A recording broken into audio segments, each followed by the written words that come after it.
episode of Learn Art TV.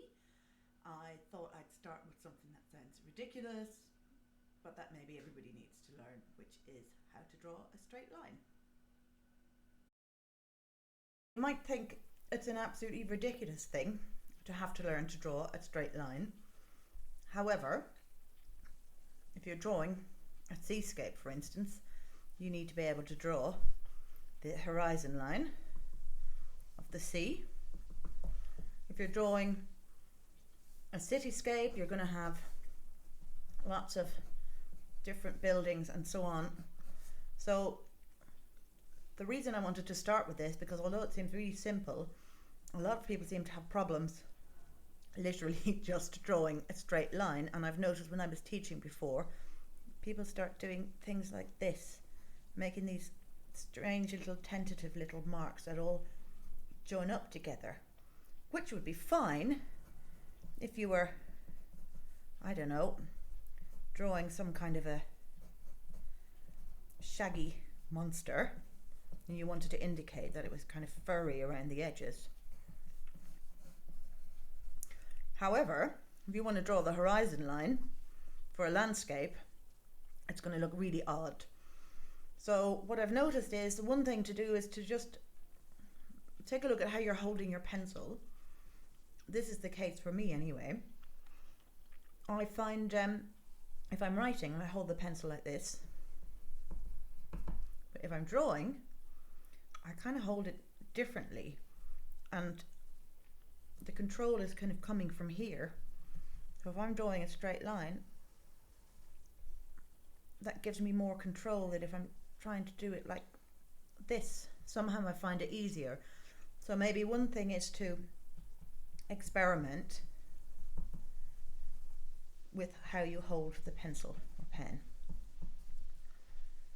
The other thing is to be bold. We don't want any of this. Start getting a scrap of paper and just start making marks. Try going down, try going up. You'll see my downwards strokes they're pretty vertical. They're not so bad. My upward strokes start veering off a little bit to the right. So, you know, the more you practice these really simple things, the more you think if you're going to go and start drawing some buildings, and you find like me that it's better that your downward strokes are, you know, the most, what am I trying to say? If you find your downward strokes are the most vertical, then use those. If you find for whatever way your hand works that if you go up, you get a better kind of a line, we'll go with that. Now, the other thing is to go slowly, I should say, for better grammar.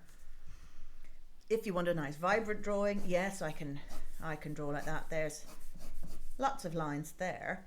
But if you want to try and get it accurate without using a ruler, the trick is to just go as slowly as possible across the page. What you want to note is that I've got my hand here and I'm moving my fingers across. But actually you've got less control because I've got very limited range of movement there. So if I just actually slide the whole hand across the page, I've got much more control. And let's make that into a horizon line, and that one into some kind of clouds. And it's a sunset, and there's some seagulls, and there's the sea.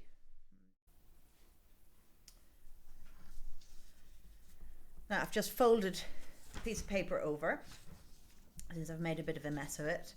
And the other thing I just wanted to keep note of there, when I said that what works for me is to draw, you know, quite slowly and moving my whole hand across the page, and indeed arm, is if I've got a beautiful drawing of, pretend this is the Mona Lisa, right, sitting there in her frame, and I've spent months drawing this with a very nice soft 6B pencil, which is incredibly soft, which lets me get this lovely black stuff. But as you can see, it's so soft that if I rub against it, it makes the page grey. So you can imagine I'm trying to draw a line here, and I've spent ages drawing this drawing here. I'm going to smudge my whole drawing. The whites aren't going to be nice and white anymore. They're going to be a smudgy, dirty grey. So a simple trick is just to get a piece of paper, and it keeps your greasy hands and any smudging from not happening. And then I can just constantly cover up what I've already drawn. So that's it. In future lessons, I'm going to cover other things, obviously, like cross hatching, different ways of making lines, soft, light, mark making, and so on. Obviously, these tutorials are meant to be just little quick snippets, a little bite of information per YouTube lesson. So keep tuned for the next ones, and I hope this has been some use to you. Happy drawing!